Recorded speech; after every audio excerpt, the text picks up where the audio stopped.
Welcome to the Business Brains and the Bottom Line podcast. Again, this is Paul DeLegro, your host. My guest today is Jacob Hicks, and he's got like 27 different things in his description. He's a success coach. He's a CEO, author, speaker, entrepreneur, leader, basically an all-around good guy. So welcome to the show, Jacob.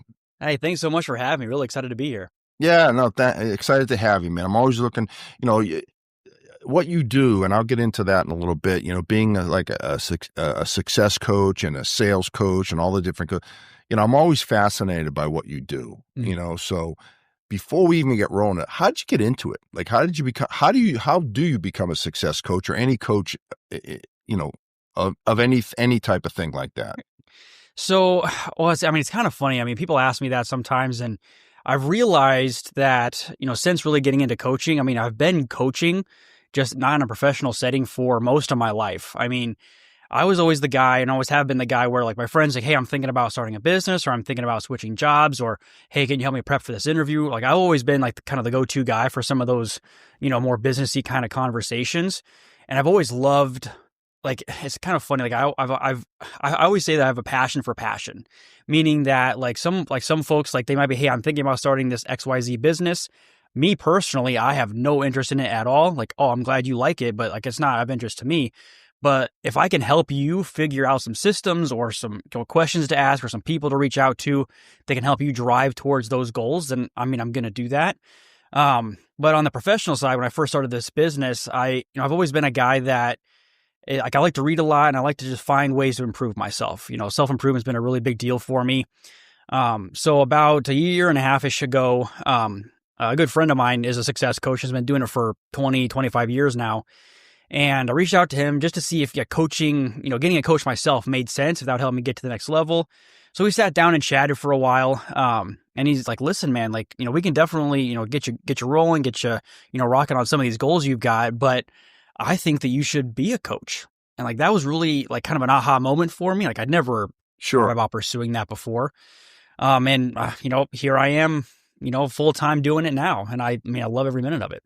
Yeah. So it sounds like, if I'm hearing you correctly, it sounds like you're kind of mentoring, helping people anyway, just because you enjoyed it being a good guy. So you were halfway there to begin with, I think. Yeah. I think there's a few things I think make a at the risk of sounding like an idiot, there's a few things that I think make a success coach successful. And I think always improving, like yourself personally, is really key, and being like really curious. And you're right. Like I was always doing it to some, amateurish level, just always looking to help people. And now I'm just doing it in a professional setting with, a lot of intentionality around it. Sure. Are there like certain certifications that you have to get to be a coach? You could probably do it without it, but are there certifications that you have to take or would like to take? So, have to take? No. We kind of talked about this off air. Anybody can call themselves a coach. But I really do believe that to some degree, there is some value and credibility to be had from having certain certifications. And if nothing else, I think having you can be the smartest person in the world, but if you aren't, because really what I'm doing as a coach is teaching. And it's helping you, as my client, say like, hey, here's a strategy that's worked in the past for folks. How can we adapt this to your situation and how you like to work? And if you don't have that kind of communication skills, then it's all going to fall apart anyway. So having some of those certifications to really, again, like boil down things in a very understandable and very actionable way is really critical. Yeah, and you touch on something that you don't need certifications, and that's one of the things I see. And I hate to say there's a million people out there that are life coaches, success coaches. And that's why I'm asking these questions. I'm always curious, like what qualifies someone to be a success coach, right? Yeah. So, I mean, like for me personally, I mean, it kind of boiled down to a couple of things. It comes like I consider myself like a sales and a systems coach, Got it. meaning that, I help either salespeople and or a lot of entrepreneurs here lately, like figure out like how to sell and like what systems do I need to really have in place to kind of get myself to the next level. So I mean, that's my experience. I've been in sales for, 10, 15 years. But then I also, went out and got, certified with the coach I mentioned earlier. So, I mean, like it's really kind of those two kind of pillars holding things up right now. Yeah, no. And so, the sales side, I've been in sales pretty much my whole adult life. Mm. So this is something that's near and dear to my heart. So I'm always interested in talking to people about sales, right? Just Yeah. different methods, strategies, and there's no right or wrong answer sometimes. It's just Yeah. different ways to do things, right? Yeah, well, I mean, I think personally, because I mean, I see sales as both an art and a science. Like you gotta get the numbers in, right? Like you just got to get the reps of cold calling or talking through products or whatever the thing is. You have to get the reps in, and that's just a numbers game. Just do it over and over and over again. But then also, I mean, I do think it's a art too, where you're trying out different things and think, okay, well, this verbiage has been working for me pretty well. But, my next like 3 cold calls or whatever, I'm going to try and mix things up a little bit. Or I'm going to try this new leave behind that I put together and see again, what kind of will help you, drive things forward in a new and different way. Yeah, you raise a good point about there's no exact science to this. I mean, I've always said the hardest thing about sales is getting that first meeting with somebody, Mm. opening a Mm-hmm. door. It's so Yep. hard because to them, you're just another guy. You're just Yeah. John Doe who works for ABC. And Mm-hmm. so how do you separate yourself? Getting in the door. How do you separate yourselves from the competition? And how do you build those relationships, right? And that doesn't happen overnight. No, no. And I mean, I'm a big believer. I mean, again, we kind of talked about this, but I mean, I think you can teach pretty much every skill in sales. To some degree, I mean, I think grit that needs to be a little bit, innate in you a little. Yep. But you can develop some of those things. But I mean, if you're the best closer in the world, if you're the best, on the product knowledge, you can speak to, all the objections and whatever, but you're not following up, then it's, in my opinion, I mean, you're going to close business, but you're leaving most of your business on the table. Yeah, no, I would agree with that. So do you have like a systematic approach? So let's focus on the sales side of things, Yeah. right? Yeah. So do you have like a systematic approach that you work with your clients? So, the first couple of strategies when we're talking about follow up in particular, on the sales side, but also on the entrepreneurial side too, I mean, there's kind of two of them. Like there's the first strategy, what I call it, my 10 by 10 is like what I consider you just met somebody and you're trying to get to know them and you're warming them up. Okay. And then the second one, I learned this several years ago back in real estate, from Gary Keller. He's, a big time in the real estate world, and he, recommends what's called a 36 touch. And again, I mean, I teach to that pretty aggressively. So the 10 by 10, just kind of broad strokes here, is you meet somebody at a networking event or whatever it is. And then over the course of 10 weeks, you'll reach out to them once per week in a variety of different ways, calls, texts, emails, whatever, Yep. Handwritten like notes and stuff is great too. Just again, to warm them up, hopefully to get them to, again, set that meeting or, start working, talking about business. Assuming that, again, that doesn't maybe fall, you don't get business out of it right away, then you move them into the 36 touch or some version of it where over the course of 12 months, you will reach out to them or touch them 36 times. Wow, that's a lot, I think, if you're not doing business with someone. Yeah, so I mean, it kind of, again, comes down to the system that you're implementing. So when people, especially salespeople, hear, 36 times, like that's 36 calls. Like I'm like, no. Generally, what I recommend is calling somebody at least once per quarter. Just to, check in, see how they're doing. The majority of it is going to be emails and finding, again, those reasons to reach out, not just say, hey, it's Jacob at XYZ company. Do you want to buy stuff now? Like that's, Right. Again, that's not going to work. But finding that value-driven promotion saying, hey, based on our conversation, last month or whatever, you were thinking about this. These are kind of my top, 2, 3, 4, 5 tips and tricks or, helpful information that, my clients kind of always ask me about, so I want to make sure to send that over. And just finding those reasons to reach out. And when you start thinking about it, I think it can be really easy, but you just have to start thinking about it. So, like for example, like finding out somebody's birthday or like their anniversary is a really easy excuse Sure. to drop them in line and just say, hey, John, I just wanted to wish you a happy birthday and see how things were going. Again, you're not asking Yep. for business necessarily, but you're keeping yourself front of mind. One of my favorite kind of cheats with this, when it was back in real estate, and in Iowa, like a lot of places in the country, we get really cold in winter, right? So every October or September, when it starts to cool off and starts to get cold and some of those like first frosts start happening, we would email everybody in our list and just say, hey, thanks for doing business with us this year. Don't forget to unhook your garden hose and get all the water out of it so it doesn't freeze. Again, not asking for business, value driven, and a pretty easy touch. Yeah. No, it's funny you say that. I had been taught that early on in my career is that you're always looking for an excuse to call someone back. Yeah. Right.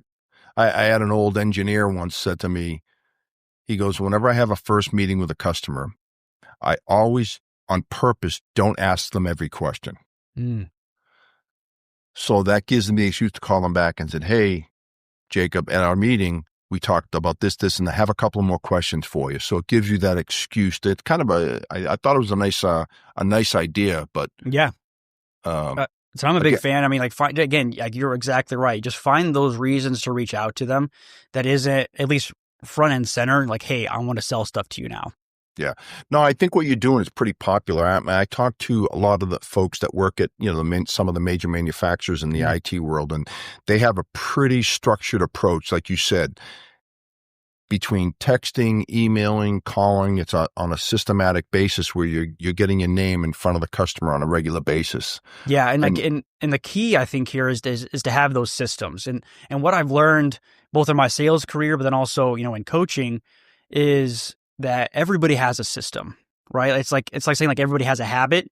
It's either a good habit or a bad habit. You either have a good system or a bad system. And I saw a stat just the other day that said roughly half of salespeople don't follow up more than once, which is mind-boggling to me, considering, I'm sure you've seen a ton of numbers too, where the majority of business is won in like that, 5th through 12, 15 times of following up. Yep. But you have to, I was going to say, like, you just have to have those systems in place. Like say, all right, I met Paul at, this event. What are my next steps? And I know that right away. Yep. Yeah. And it's nice that, like I know some of the guys that I know in the industry that they have their companies do it for them. Mm-hmm. Right. So they're the automated response. Now you're copied on all these, so you know what's going on, but because it takes a ton of time to do that. It can, especially on the front end. And for like some of the folks like on the entrepreneurial side, and on the sales side too, what it really kind of comes down to is like the tech stack that they offer to you. Because a lot of the entrepreneurs that I work with, when I first started talking to them about some of these systems and things, they're like, oh, okay, well, I've got my Excel spreadsheet. And I'm like, that's an okay place to start if you have like, maybe 5 people you want to maybe call. Sure. Yeah. But if you start building your email list and you're starting to get to that, even 50 people or 100 people, 500 people, 1,000 people, that's going to be like, it's just unmanageable. Yeah, it's a massive undertaking. Exactly. So, if you don't have like a good CRM in place that will hopefully, I really believe that a good CRM will automate some of this for you so that somebody, you meet somebody at some place, you automatically are sending them hopefully some reasonably personalized emails or, at least adding tasks to your like daily call sheet to reach out to them in some form or fashion. Because otherwise, like you said, you can be following up all day, every day. Yeah. No, the automated piece is nice. And again, the goal here is to keep your name and company in front of them on a regular basis in a positive way, not so you're waterboarding them. Yes. With the hope of one of these days they respond. You catch them at the right time when they have a need and they know what you do and they call you and say, we may need your help. And and to your point, you said it earlier, it's a numbers game. Yeah. Well, and I think like that, like you were saying a minute ago, like I consider it mind share.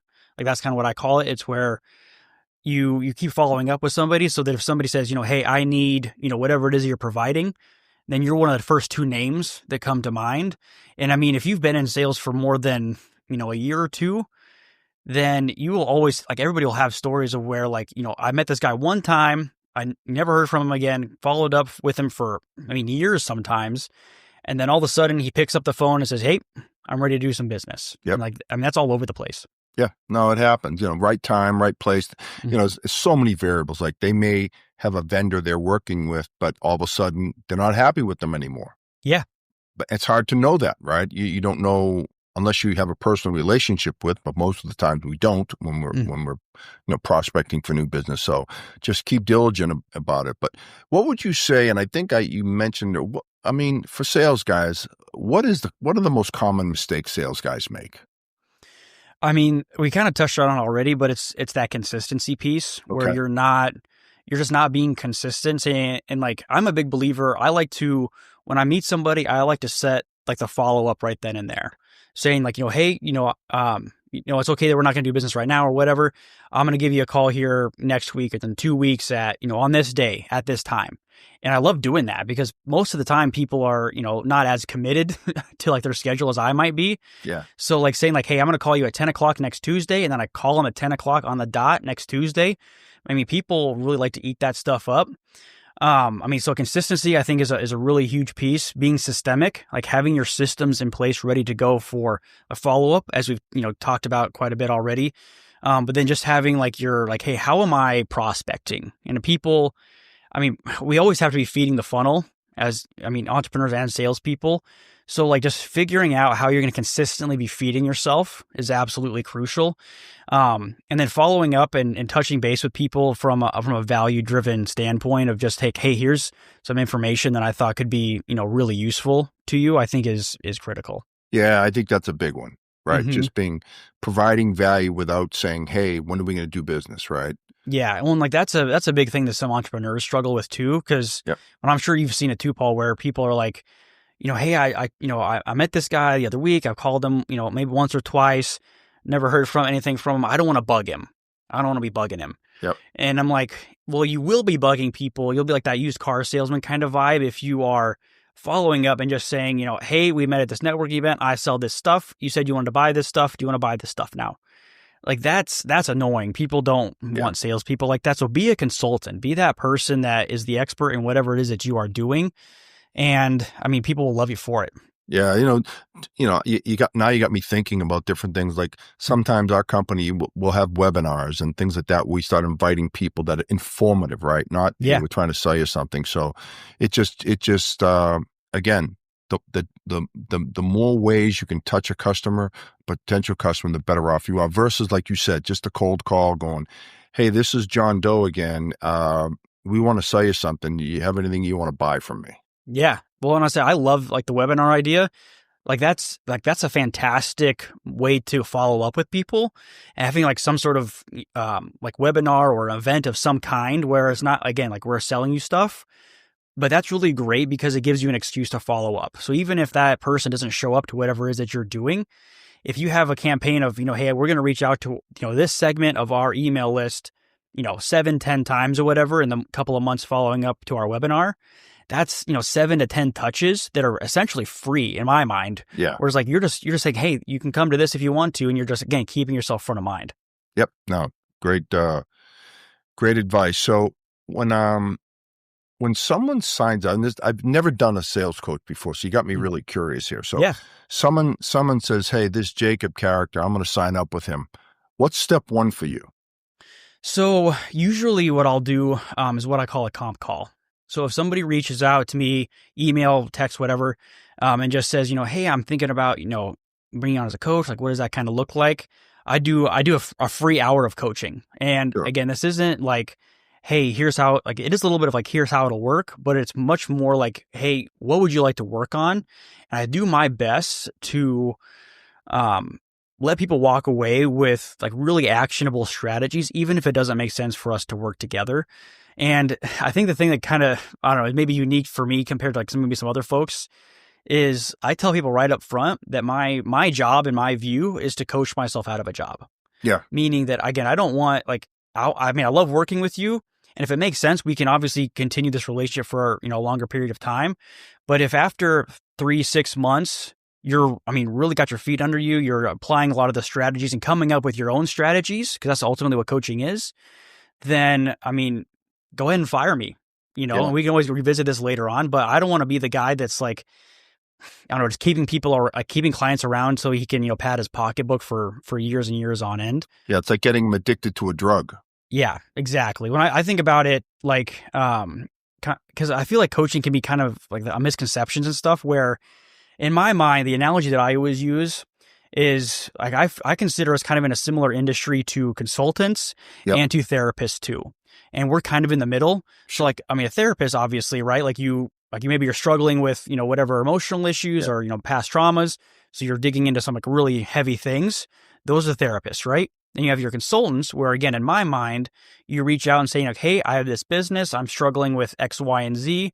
I need you to come in, do a big analysis, figure stuff out, and then tell us what to do. And again, as coaches, we're kind of in the middle because I want you to take the strategies I might offer to you and figure out how you can apply them in a way that's actually sustainable over the long term. And again, I meet with people for an hour every other week or every week, kind of depending on what their overall goals are.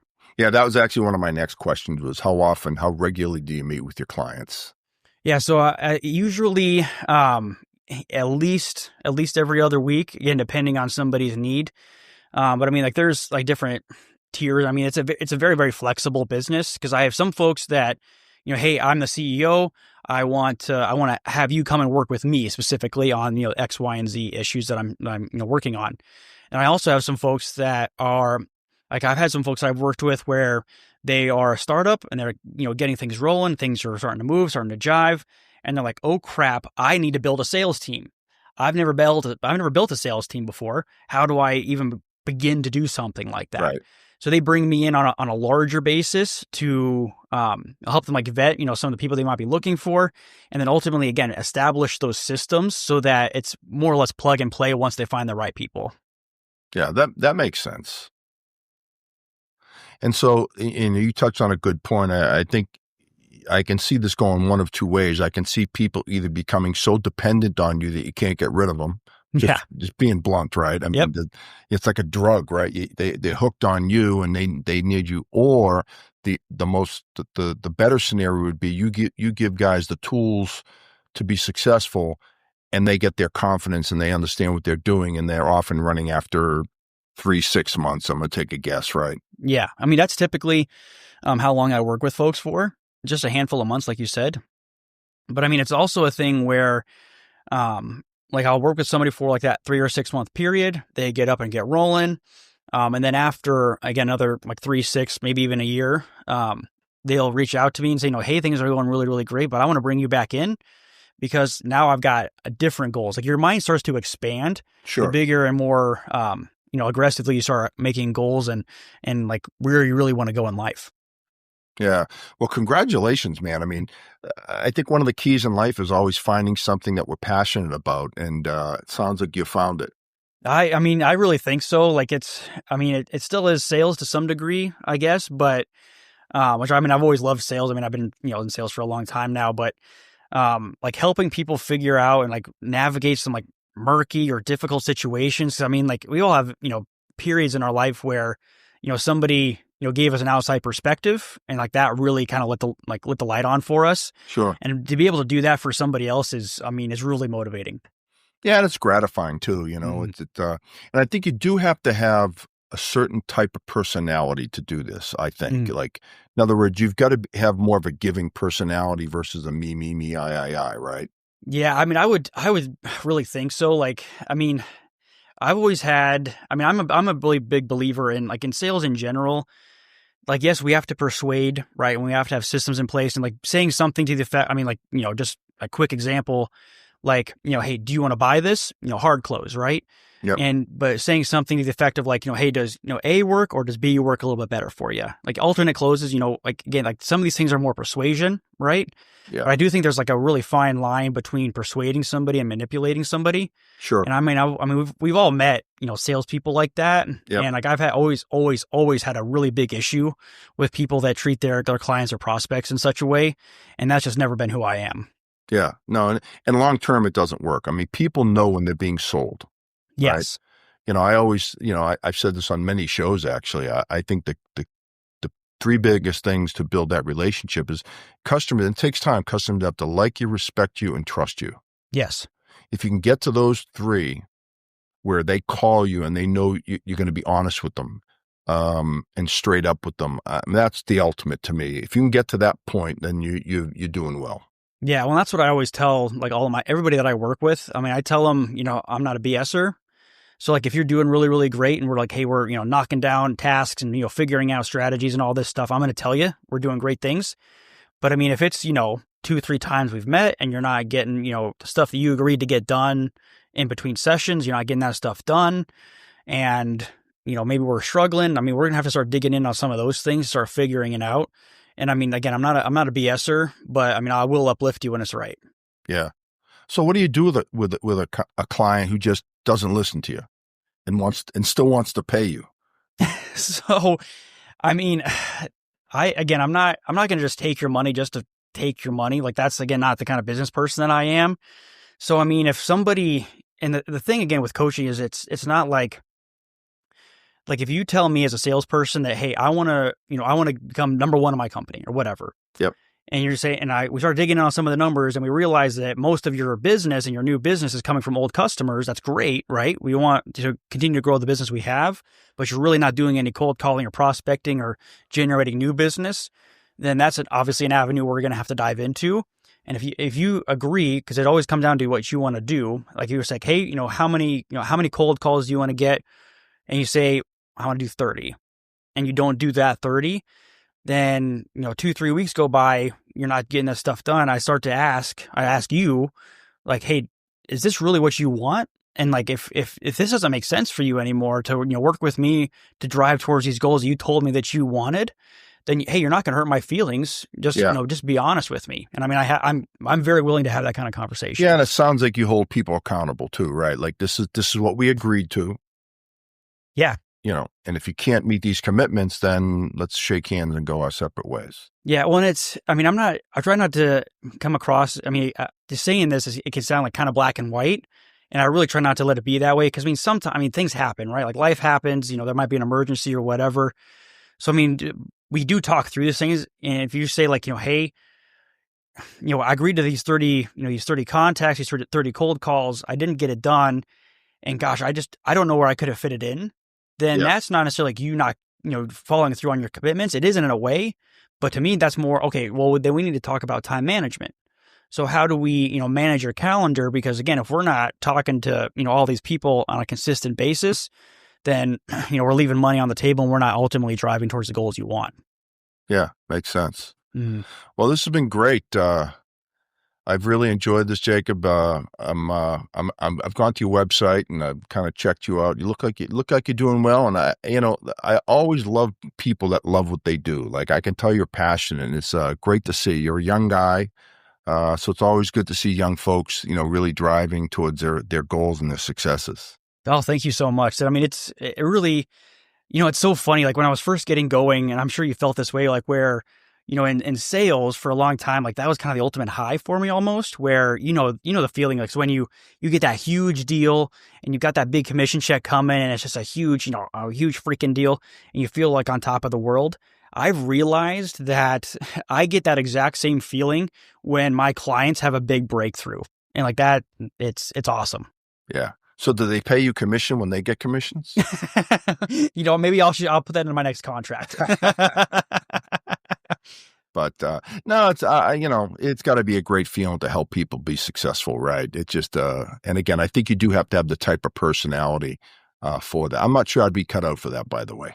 Okay, well, hopefully I've got it. I really do enjoy it, and like I love digging into people's like their whys, and hey, I say I want this, and like actually figuring out what the underlying motivation is. I really love it. Yeah, that's awesome. Well, if Jacob, if someone would want to get in touch with you, if they hear this and they think they may have need for your services, how would they do that?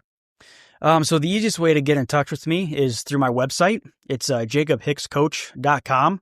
So I got a ton of good information on there. If you check out the Growth Hub specifically, I've got a lot of specific resources for sales folks and entrepreneurs. This helped a lot of people. And then feel free to check out my podcast too, Purpose Driven Progress. So it's relatively new, but we got a lot of good nuggets on there for you. Yeah, I didn't even know that. How long you been doing the podcast? So just over a month now. Oh, okay. Yeah. We've got, Nice. oh my gosh, I keep forgetting. It's like 15 or something episodes are out now. I keep losing track. How many times a week you coming out? So, I launched with 4 episodes, and then since then for season 1, I'm kind of playing with see how I like things. But for season 1, I've done 3 episodes a week. That's a lot, dude. I like to go after stuff. Yeah. I do 2 a month. Well, I've done 3 a week since end of January, I guess. So Keep it up. Yeah, no, Thank you. and the one of the things about podcasting I do know is consistency, right? If you can do 3 a week, keep doing 3 a week. I think some people make the mistake of coming out strong, doing all these episodes, then they take like 2 months off, and you can't build the consistency and the branding by doing it. But good luck with that. I'll have to definitely listen in. Yeah, thanks so much. I really appreciate it. Thanks so much for having me on. Oh, this was great. So Jacob, again, I think we already went over the information of how people get in touch with you. Really enjoyed it. Best of luck, and I'm sure one thing about podcasting, if you have guests, I've got so many friends all around the world now from all the people I've met on these shows. So you're a friend now, and we can stay in touch, and you never know when we'll cross paths again. Absolutely. So I loved having, coming on your show, and it was really great to get to know you a little bit. And yeah, it was a lot of fun. Same here. Well, that's it for another edition of the Business Brains and the Bottom Line podcast. Paul Delegro. Until next time.